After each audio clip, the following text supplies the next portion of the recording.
Semaine 12, jour 4. Bonjour et bienvenue à Dieu au quotidien, notre série d'études méditatives sur l'Évangile selon Jean. Nous en sommes au 4e jour de notre étude du chapitre 12 et aujourd'hui nous étudierons ensemble les versets 20 à 28. Hier, nous avons réfléchi sur l'attitude de la foule, des disciples, des chefs de prêtres et de Jésus lors de l'arrivée triomphale de Jésus à Jérusalem, monté sur un ânon. Aujourd'hui, nous allons considérer la réaction d'un groupe de non-juifs qui veulent rencontrer Jésus. Ce que va dire Jésus en réponse à leur requête nous apprend des choses sur la vie et sur la façon de vivre la vie que Dieu nous a donnée. Écoutons ce que dit Jean au chapitre 12, versets 20 à 22. Il y avait des non-juifs parmi ceux qui étaient montés pour adorer pendant la fête. Ils s'adressèrent à Philippe, qui était de Bethsaïda en Galilée, et lui demandèrent « Seigneur, nous voudrions voir Jésus. » Philippe alla le dire à André, puis André et Philippe le dirent à Jésus. Voici une anecdote intéressante sur la façon dont cette demande est parvenue à Jésus. Ce récit parle du courage dont Philippe et André ont dû faire preuve ici. Les non-juifs qui s'adressent à eux sont probablement des Grecs. Ils n'osent pas approcher Jésus, mais savent qui sont les disciples dont Philippe, qui porte un nom grec, tout comme André. En effet, tout le monde savait que la mission de Jésus sur terre était de s'adresser en priorité aux Juifs. Ce groupe d'étrangers a donc recours aux disciples pour que Jésus les reçoive. Certains pensent que ces non-juifs s'étaient convertis au judaïsme et qu'ils étaient venus à Jérusalem pour célébrer la Pâque. Quoi qu'il en soit, l'intervention des deux disciples en leur faveur auprès de Jésus va donner à Jésus l'occasion d'enseigner des choses incroyables sur la vie qui peuvent remettre en question certaines de nos pensées les plus profondes. En effet, ce groupe de non-juifs n'ose pas s'approcher directement de Jésus, par timidité ou par crainte d'être rejeté, alors que Jésus, qui se dirige vers sa mort sur la croix, va mourir pour les Juifs comme les non-juifs. Voici sa réponse que nous lisons au verset 23 à 26 de notre chapitre. Jésus leur répondit « L'heure où le Fils de l'homme va être élevé dans sa gloire est venue. En vérité, je vous le dis, si le grain de blé tombé en terre ne meurt pas, il reste seul. Mais s'il meurt, il porte beaucoup de fruits. Celui qui aime sa vie la perdra. Et celui qui déteste sa vie dans ce monde la conservera pour la vie éternelle. Si quelqu'un me sert, qu'il me suive. Et là où je suis, là aussi sera mon serviteur. Si quelqu'un me sert, le Père l'honorera. » Que dit Jésus ? Eh bien, que la mort survient avant la vie, que la perte de la vie survient avant la découverte de la vie, et que le service précède toujours l'honneur. La mort survient avant la vie. Si le grain de blé ne tombe pas en terre et ne meurt pas, il ne peut rien produire. C'est en mourant qu'il se multiplie. J'ai parfois imaginé ce grain de blé se parlant à lui-même. « Pourquoi voudrais-je tomber en terre et mourir ? Regardez-moi, quel beau grain de blé je suis, comme je suis rond, brun et lisse. Et vous voulez m'enfoncer en terre et me laisser à mon sort ? C'est ridicule. Pourquoi ferais-je ça ? Ça n'a aucun sens. » Bon, nous savons tous qu'un grain de blé ne peut pas penser, mais nous le pouvons. Et c'est ce que nous pensons à propos de nous-mêmes. Mais Jésus dit que c'est seulement en mourant à soi-même que l'on trouve vraiment la vie qu'il nous donne et qu'on la trouve en abondance. Celui qui aime sa vie sans éprouver le besoin d'appartenir à Jésus perdra la vie sans jamais la retrouver. Mais celui qui déteste sa vie sans Christ trouvera la vraie vie la vie éternelle, qu'il ne perdra jamais. Dans ce sens, perdre sa vie est une nécessité si on veut la trouver. S'agit-il ici de détester la vie? Détester la vie dans ce monde, être négatif à propos de tout, ne jamais être reconnaissant de quoi que ce soit? Non. Remarquez bien que Jésus ne parle pas de haïr la vie, mais de haïr sa vie, sa façon de vivre égoïste, sa manière de vivre sans aucune relation avec Dieu, sans aucune considération pour ce que Jésus-Christ nous offre. Si nous nous accrochons à nos aspirations égoïstes, nous nous privons de la vie.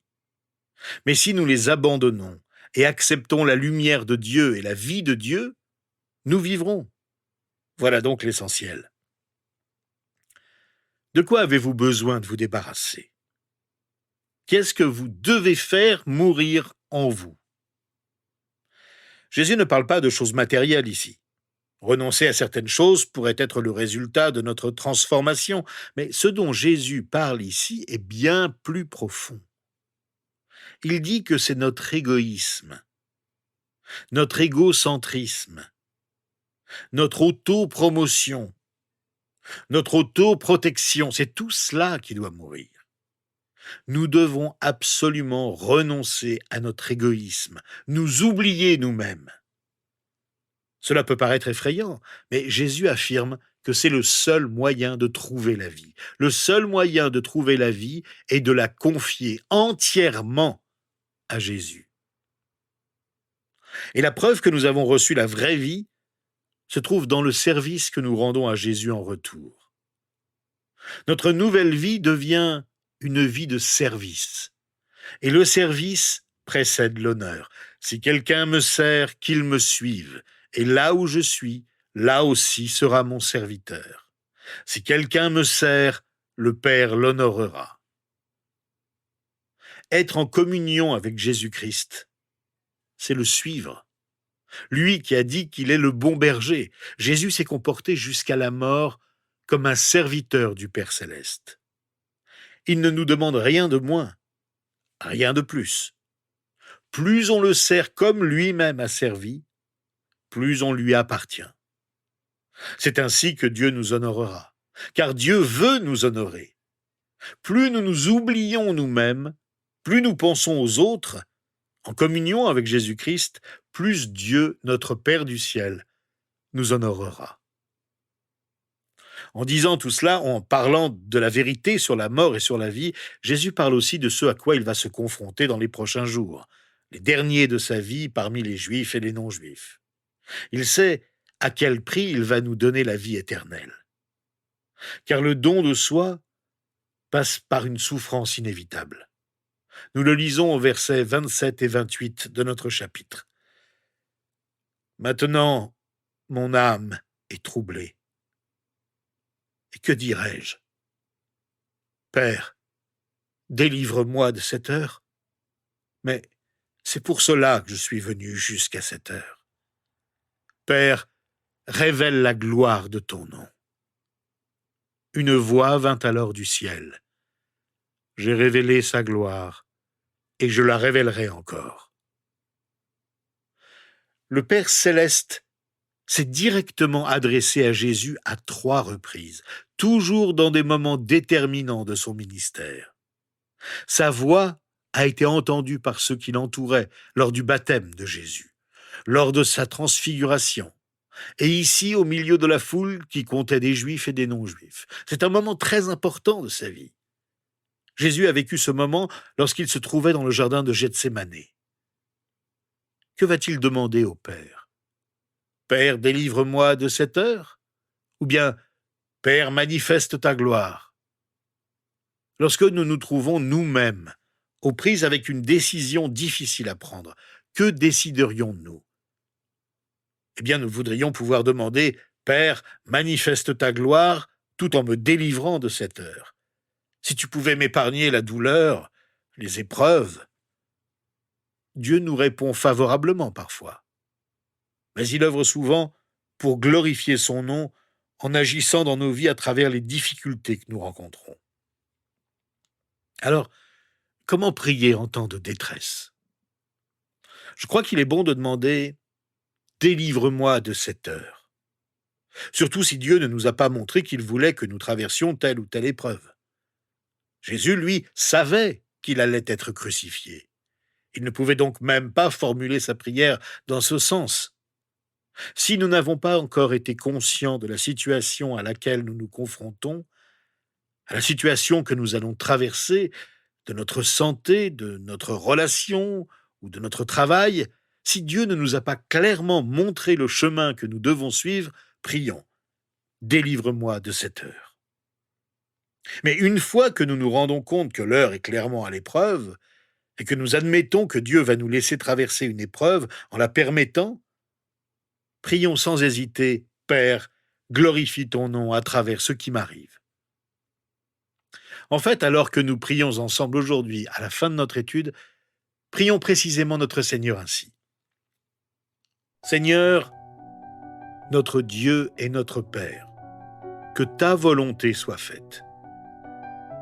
Si c'est ton bon plaisir, délivre-moi de l'épreuve à laquelle je dois faire face. Mais si je dois la traverser, donne-moi la force de la vivre en gardant la joie parfaite que Jésus avait avant d'aller vers la croix. Je sais qu'en fin de compte, c'est ta gloire qui compte. Manifeste-la, je te prie, quelle que soit la réponse que tu veux me donner. Nous te disons sincèrement ce que nous avons sur le cœur. Seigneur, si tu veux que nous passions par l'épreuve, que ce soit la maladie, la perte d'un travail, la mort d'un proche, la douleur d'une séparation, permets que nous sachions l'accepter et te remettre nos fardeaux, nos inquiétudes, notre douleur dans la confiance. Ton fils a été troublé face à l'épreuve qu'il devait endurer. Il a connu ces moments d'angoisse. Il a souffert pour l'humanité et il nous comprend. Alors Seigneur, c'est avec confiance que nous te présentons notre requête, nos supplications, sans jamais oublier d'exprimer notre reconnaissance pour tout ce que tu as fait pour nous en Jésus-Christ. Un jour, nous allons te rencontrer. Et en ta présence, nous allons vivre une éternité de bonheur que nous ne pouvons même pas imaginer ici-bas. Père, glorifie-toi en cette heure, à travers les difficultés que nous traversons, les moments d'incertitude que nous vivons, comme tu t'es glorifié en ton Fils à travers les souffrances qu'il a connues. Permets, ô notre Dieu, que notre foi soit toujours plus affermie, même quand il nous arrive de douter. Glorifie-toi en nous maintenant et à jamais. C'est au nom de Jésus-Christ, ton Fils obéissant que tu as tant aimé, que nous te prions et te louons. Amen. Eh bien, rejoignez-nous demain. Nous terminerons ensemble notre étude du chapitre 12 de l'Évangile selon Jean, en réfléchissant sur les versets 29 à 50.